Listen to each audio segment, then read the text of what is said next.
On ne voulait pas passer cette journée sans pouvoir présenter quelques éléments du SDAGE. On en a beaucoup parlé du SDAGE, il a été sous-tendu dans plusieurs de ses interventions, parce qu'effectivement, par rapport à ce qui nous a été présenté, on n'a pas toujours la chance d'avoir des sages sur le territoire qui définissent les choses précisément et qui permettent à des SCOT ou à des PLU d'avoir de la donnée, d'avoir des choses très précises. Donc le SDAGE, schéma directeur d'aménagement et de gestion des eaux, va justement, on va passer sur les présentations, bien sûr, on a vu, on a des PLU, on a des SCOT, on a aussi des procédures dans le domaine de l'eau, les sages, on n'a pas beaucoup parlé des contrats de rivière, mais il y a aussi les contrats de rivière. On a donc ce schéma directeur d'aménagement et de gestion des eaux qui va venir finalement aider, on espère, encadrer les projets et les documents d'urbanisme qui vont être réalisés. Le SDAGE définit une stratégie pour retrouver le bon état des eaux. On a beaucoup tourné autour de ça ce matin. Qu'est-ce que le bon état des eaux? Avoir des cours d'eau qui fonctionnent correctement. Alors dans le SDAGE, on a des principes généraux qu'on a évoqués ce matin, cette gestion par bassin versant, indispensable, une gestion équilibrée, c'est-à-dire autant en direction des milieux naturels que des usages qui s'exercent sur ces territoires, avec la participation des acteurs et avec des objectifs de bon état pour tous les milieux. Ce n'est pas que les rivières, c'est les zones humides, c'est les eaux souterraines, c'est le littoral. Ça, c'est les grands principes généraux qui sont sous-tendus dans le SDAGE. Il y a des orientations et des dispositions, la non-dégradation, la prévention, la restauration. Il faut savoir que le SDAGE, il a été élaboré à une échelle du bassin Rhône-Méditerranée pour le nôtre de SDAGE. Il y en a 6 en France. Donc on ne travaille pas à des échelles ni régionales, comme le Source ou comme le SRAT. On a travaillé à une échelle bassin. Et en fait, en travaillant à cette échelle bassin, on a réussi à descendre à des échelles assez locales. On a réussi à proposer des orientations et des principes d'action, voire des travaux à des échelles très fines, comme par exemple des portions de masse d'eau, voire des stations d'épuration. Voilà, pour que vous ayez en tête le SDAGE, ça consiste à avoir et des orientations et des principes d'action. Et pour les documents d'urbanisme, on se situe vraiment à ce niveau-là, c'est-à-dire au niveau des principes généraux et au niveau des orientations. Parce que les principes d'action, les travaux en matière de pollution et de restauration, ça c'est ce qu'on fait tous les jours avec nos partenaires dans le domaine de l'eau, dans les sages et dans les contrats de rivière. Mais dans les documents d'urbanisme, on est vraiment là pour anticiper, comme on l'a dit jusqu'à maintenant, sur l'urbanisme de demain. Donc c'est là qu'on va trouver les choses les plus importantes. Alors ça, je ne reviens pas. La réglementation de l'eau, la réglementation de l'urbanisme, on a deux codes qui sont côte à côte et avec lesquels il faut qu'on arrive à faire. Et voilà. Donc un petit aperçu sur la portée juridique du SDAGE. On a vu que les SCOT, et en l'absence, les PLU et les PLEI doivent être compatibles.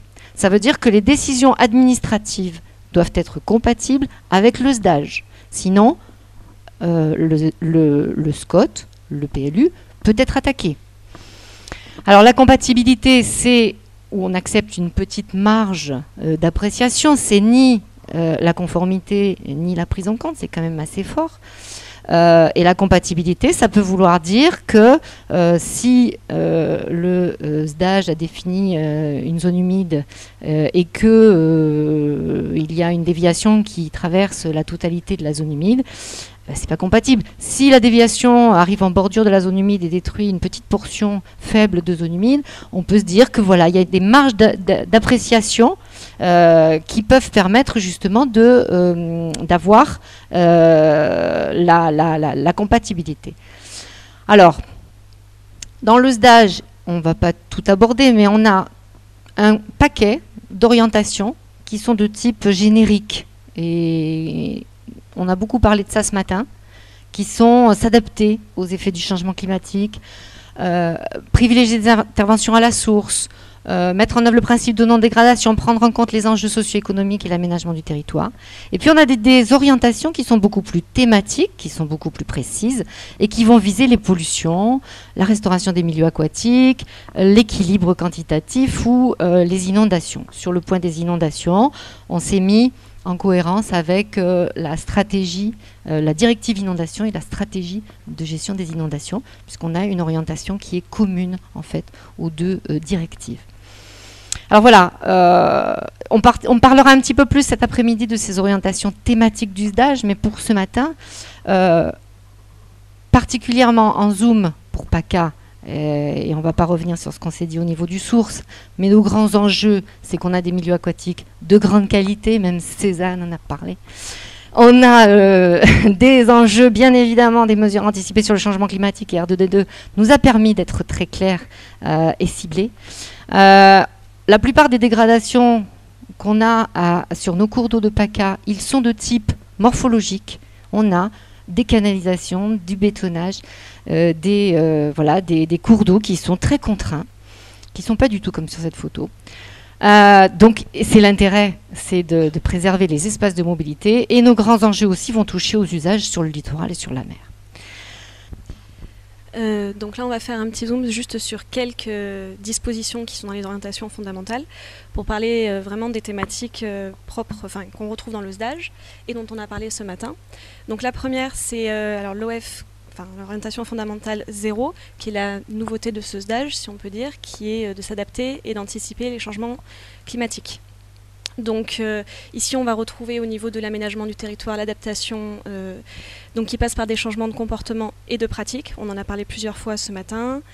Et donc on a par exemple par rapport aux inondations, puisqu'on a vu que la pluviométrie va évoluer, mais on a aussi par rapport à la ressource en eau. Il va falloir changer les pratiques. Les aménagements et investissements doivent prendre en compte les évolutions à long terme du changement climatique, et il faut savoir anticiper. Donc on se rend compte qu'après il est trop tard, donc il faut commencer à agir. Et les actions menées ne doivent pas conduire à accroître la vulnérabilité des territoires, ça c'est très important. L'eau peut devenir rare, il faut anticiper maintenant en fonction de la ressource vraiment disponible. Ensuite, les OF 1 et 2, donc on a la notion de non-dégradation qui est très importante, c'est-à-dire qu'on a parlé d'atteinte d'un bon état, et en fait il faut savoir que le passage vers un état inférieur est incompatible avec les objectifs de la DCE. Donc vraiment on vise la non-dégradabilité, très important. Ensuite, comment privilégier la prévention et les interventions à la source pour plus d'efficacité, en développant des analyses prospectives dans les documents de planification. Donc on a vu au niveau environnemental, etc. Ça aussi, ça a été abordé ce matin plusieurs fois.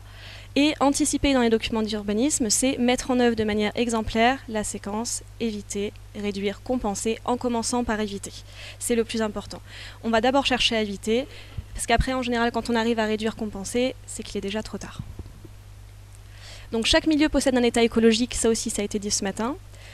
Et il ne faut surtout pas le dégrader. Avant tout projet, il faut s'assurer que ce milieu est capable de recevoir une pollution ou de fournir l'eau en quantité suffisante. Donc anticiper encore une fois.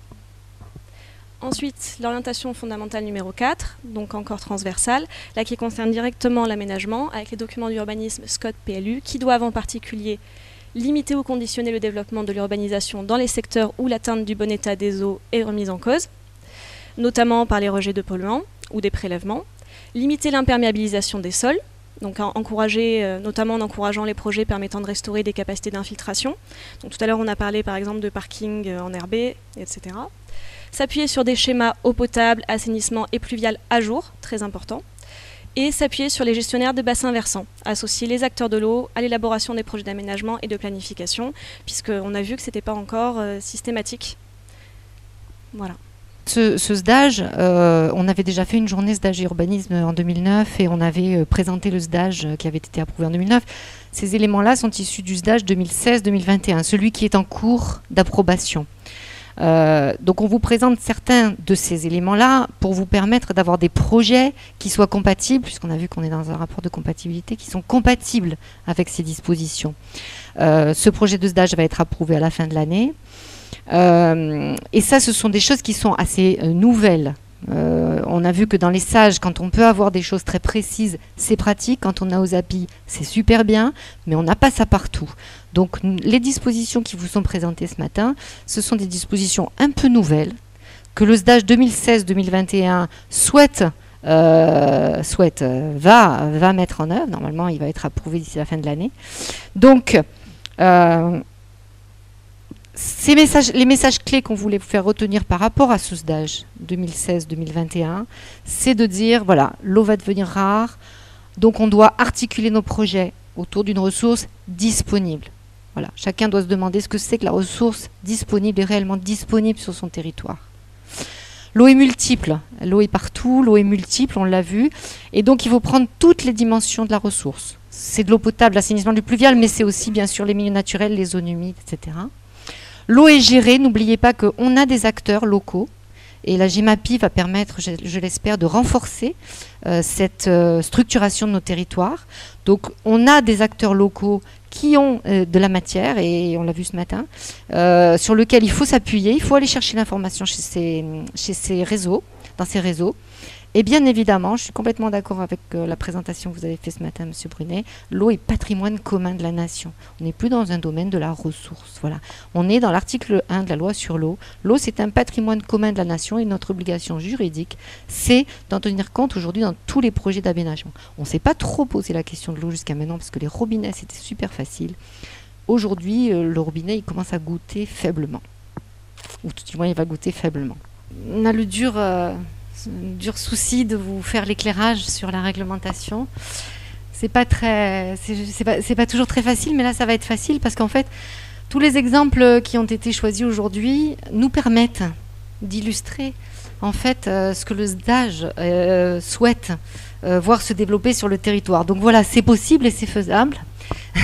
Et l'éclairage qu'on cherche à donner, c'est d'essayer d'attirer l'attention sur les points un petit peu forts en fait, des exemples qui ont été présentés cet après-midi.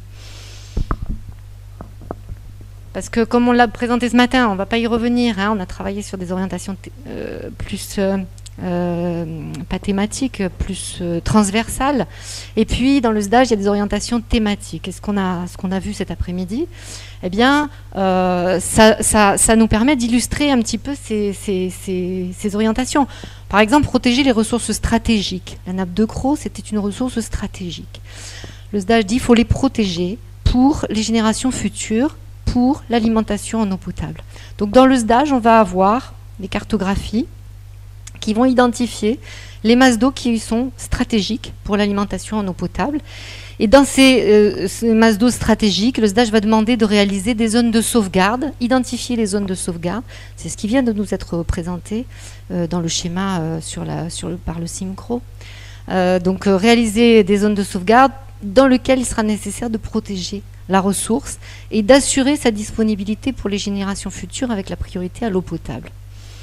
Donc ça veut dire que dans chacun des documents d'urbanisme sur les territoires qui vont être visés par les cartes du SDAGE, eh bien, la nécessité, ce sera d'identifier ces zones stratégiques, de les délimiter, d'identifier les zones de sauvegarde et dans ces zones de sauvegarde, de délimiter les secteurs sur lesquels, éventuellement, il ne sera plus possible d'avoir certaines activités polluantes. Donc, ça veut dire que c'est un peu comme l'a dit Céline Véron ce matin dans le SAGE, il n'est pas dit que c'est interdit de faire, il est dit c'est fortement recommandé de ne pas faire. Et là, ça va être fortement recommandé de ne pas autoriser dans les zones de sauvegarde et dans les secteurs vraiment très vulnérables des zones de sauvegarde, des activités qui pourraient être polluantes. Ce n'est pas l'urbanisation qui est interdite, c'est les activités polluantes qui peuvent être limitées. Voilà. Le SDAGE dit aussi faudra penser à mobiliser des ressources de substitution. On l'a dit, il faut qu'on utilise une ressource disponible. Il faut qu'on puisse développer notre territoire en fonction des ressources disponibles. Ça veut dire qu'éventuellement, il faut penser à mobiliser des ressources de substitution, des nappes, des transferts ou des stockages. Voilà. Donc les petits carrés qui disent des choses pas toujours très sympathiques, c'est voilà, on n'autorise pas de nouvelles installations quand il y a un risque, un risque élevé de pollution dans les zones de sauvegarde. Et ça, c'est écrit comme ça dans le SDAGE. Sur la gestion des eaux pluviales, et on a eu le très bel exemple du schéma pluvial de Vitrolles. Alors sur le pluvial, il y a beaucoup de choses qui sont dites dans le SDAGE révisé, notamment en insistant beaucoup sur la désimperméabilisation. C'est des choses qui sont assez fortes et novatrices. Alors évidemment, Il faudra rechercher l'adéquation entre le développement des agglomérations et les infrastructures de dépollution. Ça paraît être une évidence, mais à un moment, on ne pourra plus se développer, mais ça on le sait aujourd'hui, si on n'a pas les infrastructures de dépollution qui vont aller avec le développement. Réduire la pollution partant de plus en zone urbaine. Et donc là, le SDAGE a des dispositions assez précises sur la réduction des déversements d'eau usée non traitées, avec des notions de flux admissibles, par exemple, qu'il va falloir définir. Réduire la pollution causée par le ruissellement des eaux de pluie vers les eaux superficielles. Donc il y a des dispositions qui vont définir la compensation de l'imperméabilisation. Donc là, on va se retrouver avec des valeurs qui sont données par le SDAGE de compensation de l'imperméabilisation, avec des axes très forts sur lesquels il est écrit qu'il faut désimperméabiliser. C'est-à-dire qu'on n'en est même plus à se dire qu'il ne faut plus imperméabiliser, c'est qu'il faut carrément désimperméabiliser. Voilà. Favoriser la réinfiltration, l'infiltration, la réutilisation. Voilà les projets qu'on a montrés cet après-midi et qui permettent de donner des idées un petit peu nouvelles sur le SDAGE. Voilà, ça c'est une orientation qui est très forte qu'on retrouve dans l'orientation numéro 5 et 7 du SDAGE. Je vous invite à aller lire ce qui est écrit sur ces orientations. Voilà. Les collectivités qui feront l'objet de mesures de réduction de pollution par les eaux pluviales devront élaborer un plan d'action d'ici fin 2018. Protéger les milieux naturels, là encore, on a eu le bel exemple du plan de la Garde, hein, du plan à la Garde et au Pradé. Donc là, on avait déjà dans le précédent SDAGE l'obligation de définir, préserver et restaurer les espaces de bon fonctionnement. Et les espaces de bon fonctionnement, c'est à la fois le cours d'eau, et là on a vu qu'on a des outils dans l'urbanisme pour pouvoir protéger ces espaces de bon fonctionnement, mais c'est aussi des espaces de bon fonctionnement des milieux humides. Une zone humide, elle a aussi un espace de bon fonctionnement. Il faudra trouver des moyens de l'identifier. Donc là, on travaille avec des cahiers des charges pour identifier les espaces de bon fonctionnement d'une zone humide. Ce n'est pas que la délimitation précise de cette zone-là. Littoraux ou bien eaux souterraines. Voilà. Il y a toute une orientation sur protéger évidemment les zones humides en les intégrant dans les projets et notamment avec éviter, réduire, compenser, qui est l'axe fort du SDAGE, où on a la compensation qui est avec une valeur guide de 200%. Elle a un petit peu changé par rapport au précédent SDAGE, c'est 100% plus 100%, je ne vous détaille pas le principe, mais c'est toujours 200%. Voilà. Sur la gestion de la ressource, évidemment, depuis ce matin, c'est ce qu'on se dit, hein, c'est un enjeu très fort dans la région PACA. Rendre compatibles les politiques d'aménagement avec l'eau disponible. Donc ça veut dire que dans les SCOT et les PLU, il faudra généraliser les analyses prospectives, au-delà du scénario tendanciel. J'ai combien d'habitants aujourd'hui? Je développe mon territoire à l'horizon 2030 dans le SCOT avec combien d'habitants supplémentaires? Aujourd'hui, la consommation en eau, elle est de temps. Demain, elle sera de combien? Est-ce que j'ai les ressources aujourd'hui? Est-ce qu'elles sont satisfaisantes aujourd'hui? Est-ce que j'aurai les ressources demain? Et si je ne les ai pas, qu'est-ce que je fais? Et si je ne les ai pas, éventuellement, je suis obligée de limiter mon urbanisation. Donc voilà, les analyses prospectives, elles devront être faites maintenant dans tous les SCOT et les PLU en l'absence de SCOT. Donner la priorité aux économies d'eau, à l'optimisation des réseaux existants, orienter vers les choix de développement, vers les ressources disponibles évidemment, et puis favoriser toutes les interconnexions. Voilà, il faudra viser l'adéquation ressources-besoins. Et ce qu'on savait jusqu'à maintenant, c'est que par exemple, quand une station d'épuration n'était pas en capacité suffisante, le PLU pouvait être bloqué, l'urbanisation pourrait être bloquée. Eh bien, avec le SDAGE révisé, l'urbanisation pourrait être bloquée pour cause de manque de ressources. Voilà. Pour la gestion des inondations, on est toujours dans préserver les champs d'expansion de crues, les zones inondables, donc non ou peu urbanisées, sont à délimiter dans les documents d'urbanisme.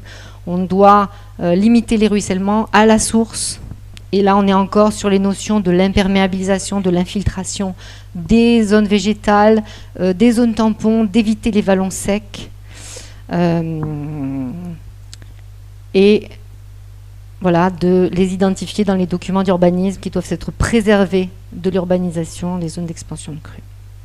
À la suite de toutes les présentations qui ont été faites aujourd'hui et de ces petits éclairages avec le SDAGE, on espère que vous allez retenir quelques messages clés. Le premier étant de, en gros, passer à la 3D avec des imperméabilisés, des corsetés et des cloisonnés. On l'a vu à travers de nombreux exemples aujourd'hui. Il y a aussi respecter l'espace rivière. C'est pas seulement le lit mineur. L'espace rivière, ça va être le lit, les berges, aussi les espaces latéraux. Ça peut être aussi les forêts alluviales, les zones humides. Chercher d'abord à éviter, ça aussi on l'a répété de nombreuses fois, avant de réduire puis compenser. Et enfin limiter le développement urbain en fonction des capacités de la ressource disponible et des milieux récepteurs. Alors donc sur cette diapo, on vous a résumé les différents acteurs donc, qui détiennent les données sur l'eau. On va avoir en bleu les gestionnaires, donc au niveau des syndicats de rivières, le réseau de gestionnaires, RRGMA, ARP, PACA, les gestionnaires de réseaux, eau potable, assainissement et canaux d'irrigation. En violet, donc on a au niveau du territoire, on va avoir les conseils départementaux, régionaux, enfin le conseil régional, les communes, EPCI, on a les services de l'État, donc avec l'ADREAL et les DDT, et on a l'agence de l'eau et l'ONEMA, donc autant de structures ressources qui peuvent vous aiguiller, vous apporter de nombreuses informations. Et d'ailleurs, en parlant d'informations, donc là vous avez des documents qui sont encore utilisables. Même si on arrive à la nouvelle version du SDAGE, ces documents sont toujours utilisables puisque le SDAGE 2016-2021 est quand même la continuité du précédent. Ce sont des documents qui avaient été réalisés, celui qu'on voit à droite par l'agence de l'eau, spécifique à l'OF4, qui est vraiment en lien direct avec l'aménagement. Celui du centre qui avait été réalisé par un agent de l'ADREAL sur l'ancienne version du SDAGE aussi, qui sont des documents très importants au niveau ressources. Et après, il y a eu aussi d'autres documents réalisés, donc n'hésitez pas à les consulter, ils sont vraiment toujours valables, même si, avec la nouvelle version du SDAGE, ces documents seront réactualisés d'ici l'année prochaine. Voilà.